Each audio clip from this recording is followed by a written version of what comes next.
Hanomansing promotes himself as an award-winning real estate broker.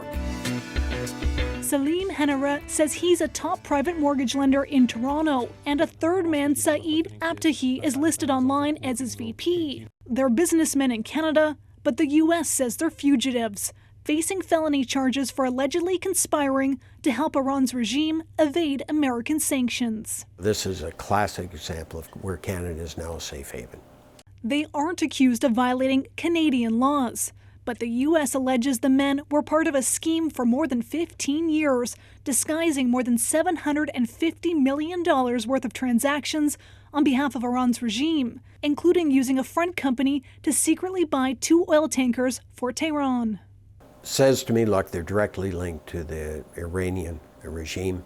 It says to me that they're prepared to go to a great distance to support the regime, and that, in my mind, creates a lot of red flags and should for Canada. Could you do an interview on their behalf on camera? Lawyers for the men declined our interview requests until the case is resolved, but did give a statement saying, "Our clients are proud Canadians. They have no connection directly or indirectly with the government of Iran. The allegations in this regard are without foundation in reality."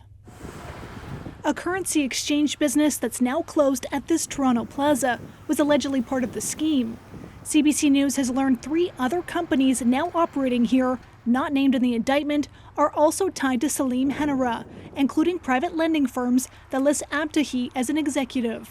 We need more vigorous law enforcement. The American allegations add to fears in the Iranian Canadian community. The feeling generally is that, regrettably, Canada has just become all too accommodating to people that have either financial or political ties with the regime that's governing Iran at the moment. The Prime Minister has promised Canada would not act as a safe haven for those benefiting from Iran's regime. Well, we say no more. The Conservatives say the government needs to back up words with action. I don't think these individuals should be able to operate here in Canada in violation of U.S. sanctions. And I think that starts by ensuring that we have tools in place to shut down these kinds of operations here in Canada. Actually, it's been almost 2 years since that U.S. indictment was issued. And do we know if the U.S. has requested their extradition? Well, Ian, right now that's unclear. Both the U.S. and Canada won't say if that's happened.